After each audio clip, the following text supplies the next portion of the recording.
Welcome to Main Street Minds with your host, Amish Munshi. This is where industry leaders and seasoned pros share their secrets to success beyond limits. Let's dive in. Hello and welcome to Main Street Minds. Today we have Steve McDonald with us, and all the way from Minneapolis. I love that city. Every time I've had like good traveling projects for my prior life when I used to work in IT. I've just done so many projects, and some of the better work that I have done was all for clients around Minneapolis and St. Paul. But I love the entire state of Minnesota, and looking forward to like learning more about Steve. So without any further delay. Steve, welcome to Main Street Minds, and tell us about you and your secrets. Well, I'm in both real estate and remodeling business. Real estate, I'm with Remax, and I average anywhere from, let's say, probably on average, more realistically, probably 8 to 10 million. I've done up to 14 million in a year. Hmm. But I average somewhere right around that on a consistent basis. And I've been in the housing industry for really over 35 years through a supply side, managing construction companies, into real estate and remodeling today. Sweet, nice. So, are you able to like work with both buyers and sellers while I do. Yep, you? yep. I definitely do both buyers and sellers. I would say on like right now, just being in the business a little bit longer, I tend to have more listings at times. Hmm. And at times will be a listing that'll also do a buy sell situation. And then I also, with the remodeling too, as I would say I end up with probably 3 or maybe four clients a year, excuse me, that we'll do some remodeling project for them also. So it's helpful for them in a sense because going into a house, it's one of those that, and I always tell them we don't have to be the ones that does the work, but at least I have a very good understanding of going into it and looking at it. This is going to be probably a cost. Can you do this? Yes, you can, or no, you can, or is it cost prohibitive to do some of those things? Yeah, and I think the mix of having the general contracting as well as the real estate experience is extremely valuable. A lot of people end up spending money on doing upgrades that doesn't add value for the sale of their property, and there are things that could be not very expensive. If we fix that, that adds a lot more value to Yeah. to the property. So having that knowledge and insight and being current in the market helps a lot. Yeah, and I that's one of the things I'll say in talking with clients that are doing remodeling that I know, I have a client right now that we're going to be listing active here probably end of year, beginning of this next year, and they're moving into senior living. They did a very nice bathroom, and we talked a lot about it because she wanted the bathroom, and he was always a little hesitant of spending the money. And it's probably about 6, 7 years. And I said, are you dollar for dollar here? And it's not really, but having that conversation up front, and it's like maybe at 10 years you might be, but you're not there yet. So they realize it. And it's, they're at a point in life, it's like, well, what do you want to do? I mean, you can enjoy it, or you can give it to the kids. Yeah, yeah, exactly. So many times, as a homeowner, we end up spending on something that we want, but we don't know if the market wants that. Uh, Correct. yeah, like something as simple, it could be as simple as the color of the room, right? It's like, Yeah. yeah, I like these colors, but when we put it in the market, is the buyer going to like it? So, Yeah. And I'm not sorry, I'm not a fan of, I'm really not a fan of like on a listing to go in and start doing all these updates to make it look better. It's like I mean, there's a point where it's like you want it to look nice, but at some point it's like you just got to leave what's there, and it's like this is the best opportunity for everybody, not just the seller but the buyer coming in too. hmm. Yeah. So So tell us how you got started. Like 35 years is a very long time. Like you might have seen the full spectrum of everything that has happened in the industry. So would love to learn more about how you got started and how has the journey been? well, I came in on the supply side of construction. So worked for a company that I sold windows, doors, and moldings for, and I did that for about 15 years. And one of my clients at that time was a build. Well, they were all builders, but uh, approached me and talked about working for him, and ended up working for him. And I did for a couple of years, and it was a good relationship. He and I are still good friends, and I help him sell some properties yet today. But then another client that I was selling, a much bigger, one of the top 25 builders in the Twin Cities, approached me to work with them, and I ended up going and managing construction for them for probably about 7 years or so. and from there left that, and then went in and worked for a company where we did stone fabrication, and I started a remodeling division for them. And I did that for about 7 years, 8 years. And then from there, I went off on my own, doing one of the people that worked there. Her and I started the remodeling company. And I use this term lightly in a sense because COVID was a very serious thing, but COVID was a very good thing on the remodeling side. In Hmm. real estate, I mean, everybody can see that, and it really helped us grow on the remodeling side. Where we're doing about 40 projects a year right now, kitchens, bath, lower levels, and we'll do projects as small as, let's say, 25,000, but we have, I would say, a third of them, are probably over 150 to over 200,000, type of thing. So, decent sized projects. Nice. Yeah. Yeah. Sounds great. So, like over the 35 years, like, although you were on the supply side, the transactions and the market moving like has an impact on everything, right? So, like, you've seen like multiple cycles. Like, how do you recommend somebody approach real estate in today's market? Like, what are you seeing right now, and what is your vision? Like, what's there's always cycles, right? Like if something Yeah. is down, it goes back up. Uh, what would you recommend people doing right now? Well, I'll say, and I think this isn't anything, if you're truly want to be involved in the industry, you got to be involved in the industry. Being involved in trying to meet clients, meet new people, tell people what you're doing, being involved in your industry. At first, I don't do a lot of things inside the association because it's just hard for me at this time. But being involved in the association, Mhm. because especially on real estate, everybody's involved in that side of it, some aspect or another. They're either buying, selling, they might be looking at investing. There's just so many different things that are happening. And as you continue to gain that knowledge, people just continue to come to me. I mean, just this week alone, I had a remodeling client recommended their kids to me to help them buy a home. And then I have a past real estate client that was an investor that I've helped him, and he married somebody that I helped her, and helped three others in their family. So again, it's just really being involved and staying involved in that and following up with people. Like this investor, I definitely reach out to him on a if he's not looking at property, I just reach out just to see how he's doing. And he continues to recommend me. I probably can attribute probably 6, 7 sales to him alone by him Mhm. recommending me. Yeah, yeah, that's amazing. And so in today's market, what how are things working out? Like, is it still more of a buyer's market? Is it more shifting more towards like sellers versus buyers? Like, what is happening in today's market? Yeah, I mean, again, because of the mix that I have, I'm definitely doing more listings at this point, but I Hmm. have definitely have buyers that I'm working with, just single buyers that are looking to purchase that are there.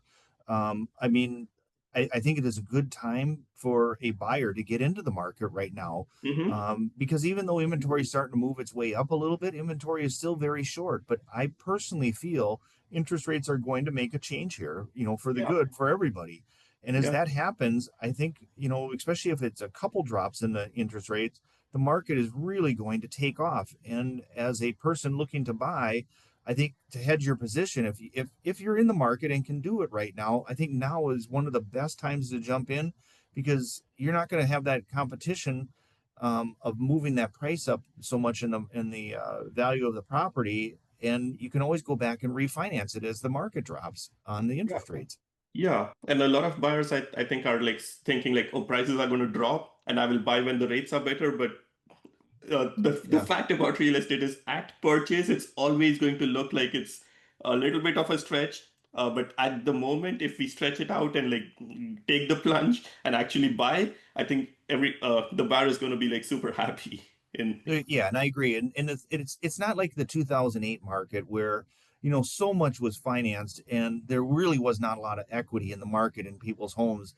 Today, that's just not the case. So there's just not this huge amount of market, share coming to that is in the foreclosure that really is going to drive down prices. That's the only thing that could drive prices down. yeah. Unless the interest rates jump so high that nobody could get into the market, but we don't see that happening. Hmm. So it's one of those that in my opinion, that prices are going to continue to climb. They've definitely slowed, the pace of climbing, which they have to because nobody can keep up with that pace For the people wanting to move in or move up, just they can't have that, to be able to afford it. So I think it's at a realistic pace right now. Yeah, yeah, and that's very well said. So, like going forward, like where do you see yourself? Like, what are your plans, and what are things? What are the type of clients you like to work with?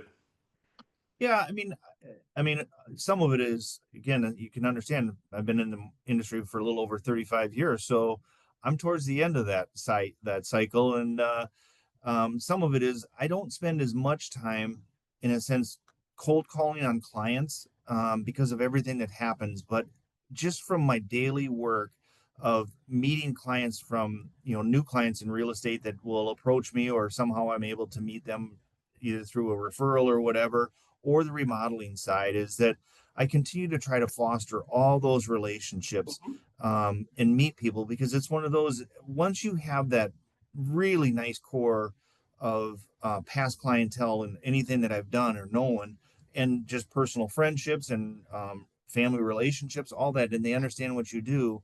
I just have a nice book of business that continues to work its way towards me. I'm active, so it's not, but I don't have to do all the pounding of the pavement. Yeah, that's always a good place to be, right? You can like contribute back in a much more meaningful way. Hopefully, have like a few other people like under you who can like who are just as excited, and it's great to like mentor a few more people and Correct. show them a good career option. Yeah. Yep. I would agree with that. Yeah.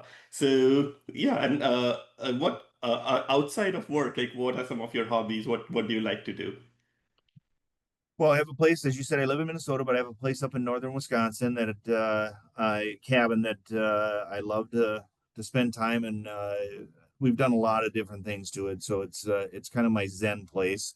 I have a pole shed that we're finishing up that's just kind of comes like a shop and some other things, and I think I'm gonna put a golf simulator in there and some other Oh, stuff. So nice. really kind of make it a fun place. And I do a lot of different things up there between boating, fishing, hunting, and just different things like that. So and I do enjoy hunting. I go out west to do a little bit of hunting and stuff like that. And I'm married and I have two kids, and I have a son who lives in Denver and a daughter who lives here in Minneapolis. So I enjoy any time I get to spend with them. My wife and I get to spend with them. It's phenomenal. Yeah, perfect. So I see you love outdoors and stuff and golfing. So looking forward to like learning more about how the golfing simulator project comes along. So yeah, Yeah, yeah, I, yeah. yeah. So and is how do you manage to like spend time in like two places? Is it like mostly like weekend getaway, or like you take a vacation? Yeah, great question. Is I would say a lot of weekends right now. My son actually lives in Denver and asked if he could he just got engaged here this year and asked if he could have his I think they call them bachelor parties today is what they say. Yeah. But he asked if he could have it at our cabin, and which so I'm getting ready for that. And so I spend a lot of times going up on the weekends. This year we did take, instead of going on a vacation, we took a week at the cabin, which was really nice. It was really relaxing to just really be able to enjoy it. But and I will sometimes stay like an extra day to try to stay Sunday night and then get up, and I'll get up early Monday morning and drive back. It's about 2.5 hours. But I think it's important to me, it's just that disconnect to really get away from everything that's happening, because even when I'm gone on a weekend, because of all the things that are happening between real estate and remodeling, and like we talked earlier, I did do a flip or so a year, and I have some rentals. There's always something happening every single day. So at times I need to get out of here to get that disconnect. Otherwise, I'm involved in something, and it's a good place to make that disconnect. Yeah, absolutely. And it's like it's just amazing how much more focused we come back after disconnecting, and we are able to like be like reorganize. The brain is much more fresh, and just it's amazing to be able to get back to work after a little bit of a break. Yeah, So exactly. Because then you always come back and it's like, well, I look forward to doing that again or being back up there, So there's always something to look forward to. So maybe something's not going well for the week, and it's like, well, by the end of the week, I got this coming up. yeah, yeah, exactly. So I see, like as we are about to like kind of conclude this episode, one of the things I always like to ask is, are there any other points that you would like to share with the general audience? And any recommendations for anyone else in entering the real estate business? Yeah, I think you really have to be open-minded. Some people might come into it with certain expectations. I think the wider your expectations, I think the better. Hmm. At times, some people say, "Oh, I just want to be a listing agent. I just want to be a buyer's agent. I want to work with investors." I think if you can understand all those segments and be good at it, like I get frustrated, like on a somebody who might write an offer and then they come back through the inspection period and they start asking for certain things, and it's like those are all things you can see in a house. And if you're not showing that house properly, like the age of the roof, the mechanicals, and all these different things, and you start saying, "Well, we noticed it was old on the inspection," it's like you need to understand what is in this house, and you're selling this to your client, and Yeah. really learn and understand enough to be able to go in there and show a prospective client, here's what this house is, not just like, oh, the cabinets look nice, that color looks nice, or you could paint this. It's like, no, structurally and mechanically and all the different things, is that a good property? And it could be, just, but does the buyer understand what they're buying? So Mhm. and as I said, is that to be open to really, learn as much about the market as you possibly can, from Mhm. the buy side, the sell side, the investor side, all the different aspects. And I guess I would always say, don't be afraid to take a chance and learn. There's always Mhm. people in most brokerages that if you don't know something, you can ask to learn and have a little bit better understanding of the marketplace. It should just make you that much better of an agent or whatever you're going to do in the long run. Yeah, and it's amazing. Every single transaction is different. We learn something from every single transaction, but at the same time, like being knowledgeable is why the client hires us, right? Taking away the kind of being able to provide value and add experience to it, and the market knowledge. I think that's the main key why somebody hires a realtor and a lender. Like the reason why they work with a professional and a general contractor. Yeah. Yep. Exactly. Yeah. So yeah, thanks for sharing all of these details. What's the best way that somebody can reach you? Either by cell, which is 612-910-2955, or my email. And I guess I'll say my website for the remodeling is the company is White Birch Design LLC, and Mhm. it's just www.whitebirchdesignllc.com is our website. Otherwise, um, you can go to my email for real estate is steve@mnrealestateteam.com. And be the easiest way to be able to search. Oh, perfect. Sounds great. So yeah, thanks for sharing all of that valuable info and reach out to Steve. All the wealth of knowledge that he has with the remodeling and the purchase and sales. I think it's extremely valuable. So thanks Steve for sharing Yeah, your insights. thanks. I appreciate the opportunity to speak with you. Yeah, thank you. All right. That's a wrap on today's episode of Main Street Minds. Want to share your journey with our audience? Head over to mainstreetmindspodcast.com/guest to apply.